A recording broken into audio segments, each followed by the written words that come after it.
Alright, so check this out. You're checking me great. You got DJ Fish, and you got Fish to Go movie reviews. Picture like The Needle Drop meets True Grit, meets Speed, meets Labyrinth. That's the picture. What do you mean you won't greenlight it? Oh well. Bing!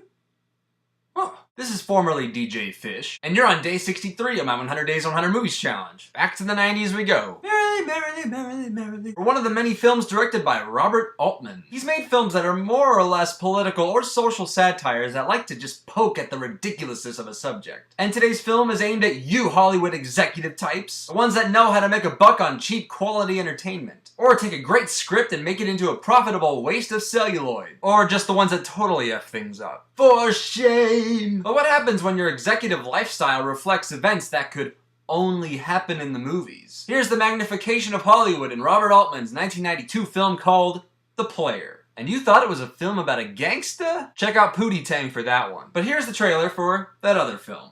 We open outside San Quentin. The Graduate, Part 2. And Mrs. Robinson had a stroke, so she can't talk. It's gonna be funny? Yeah, it'll be funny. Griffin Mill is a hotshot studio executive. Yes! Angelica, Griffin Mill. Oh, hi. Good to see you. Malcolm McDowell. Hi, how are you? Hi, Bert. Hi, Griffin. How you doing? He's heard every pitch. That's exactly right. It's Out of Africa meets Pretty Woman. He knows all the angles. We're gonna have to have a little sex in this Oh, yeah, sure, of course, we'll get it.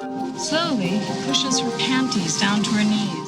And all the players. Where are the stars? No stars. No stars? Bruce Willis. I want Bruce Willis. Not Bruce Willis, no Schwarzenegger, Julia Roberts. Now, he's about to star. How did this get here?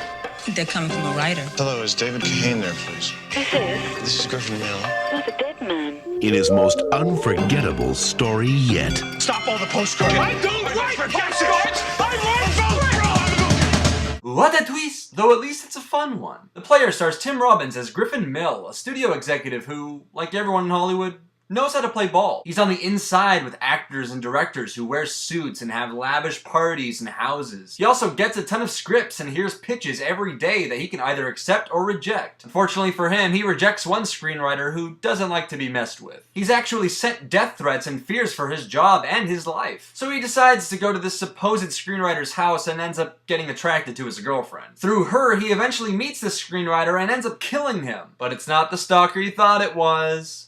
Whoops! It even sounds like a Hollywood picture, and that's the point of The Player. Michael Tolkin's screenplay uniquely twists the idea of Hollywood superiority and makes a story that is, in and of itself, a story of Hollywood superiority. The irony of the plot with the murder of the screenwriter and the events that unfold to save Mill's life and his career is what makes the story all the sweeter. Understand that this is 2 hours of enormous satire, but it isn't entirely daring enough. In which I mean it doesn't necessarily offend anybody. It bitingly chews out the motions in which executives, actors, and screenwriters deal with the business, not the art of filmmaking. Of course, it feels even more relevant today with the involvement of 3D and other money-grubbing tactics. But even so, the film does a fantastic job of putting it out there in the public eye. Though the whole plot behind Mill does take a bit of a jump to believe, considering all the talent involved. I mean, you've got at least 50 or 60 celebrities in cameo appearances that are willingly put in their own positions, as if making fun of themselves. And then you have a story that's made to be Hollywood. But when it works, it totally flies. Tim Robbins is great as Griffin Hill, who really represents a stereotypical but central figure in Hollywood studio production. And rather surprisingly, he makes an unbelievable story come full circle into satiric believability. Though that actually may be a part of Robert Altman's straightforward direction. But hey, I totally bought into it, and if that was the movie's motive, then it's done its job in spades. There's probably so much more subtext you can pull from watching it, but the idea that it survives on its own superficial merits is deeper and probably the purpose. So I'm giving The Player an A, and not just because I'm in love with filmmaking, wink. If you have had the chance to see The Player before, I'd like to know what you thought about it. Did you love it? Hate it?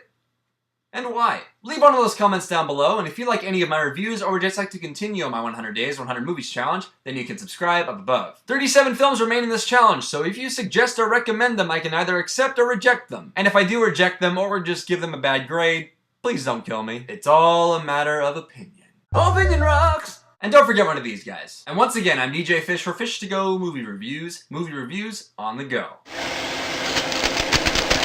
That's the picture.